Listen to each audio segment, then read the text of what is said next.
I know I can say that wrapping up a story is never easy. I mean, and you never kind of want to wrap up a story either, because I think when you wrap up I mean, you want it to come to a conclusion. Like you want there to be some sort of the end to your story. But if you've written a story that's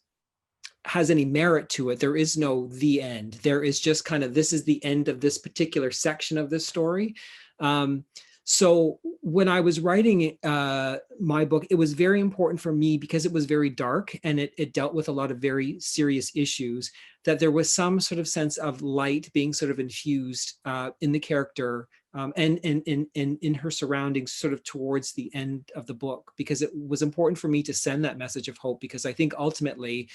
that's what I'm trying to do through the books, right? I mean,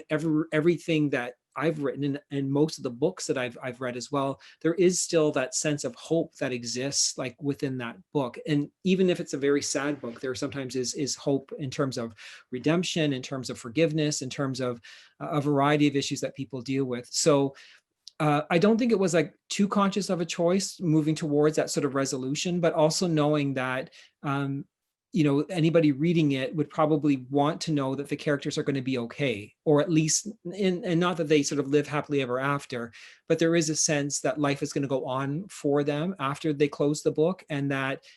that person is now sort of put on a better path than they were at the start of the book, even though nothing is ever kind of neatly tied up. So it's a conscious decision to sort of move in that direction, but also knowing that there's never going to be like that nice tidy bow that gets wrapped around the ending of a book, and a reader will not have any questions. In fact, you want a reader to leave your book with wanting to know, what's going on with the characters 5 years from now, what's going on with the characters 10 years from now. I mean, that's the greatest gift as a writer, is when you have readers who are so invested in the lives of your characters that they want to keep in touch with those characters, which is always kind of nice.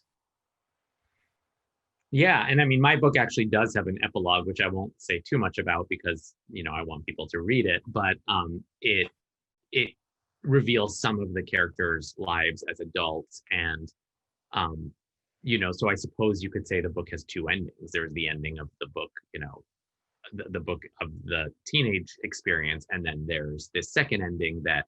I wanted to have in there because it shows both how the characters were able to live lives that were gifted to them by these activists and artists from the past, and also the ways in which certain issues of homophobia had not been resolved. So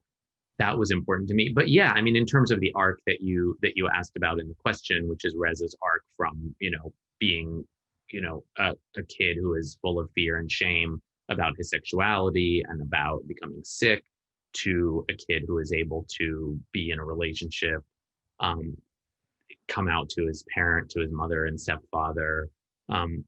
be a part of activism. I mean, that was, I suppose, always going to be a part of the book. And I do think, I mean, in writing a story, you want to give some kind of satisfying experience of an emotional arc. And in this case, it was perhaps like a very accelerated version of my own story, which it didn't take me 1 year the way it takes Reza in one school year to overcome so much, but in time I did. And I think oftentimes in storytelling, you are kind of accelerating things, or you know, um, making things happen in certain ways so that your character can grow, to give the reader a satisfying experience.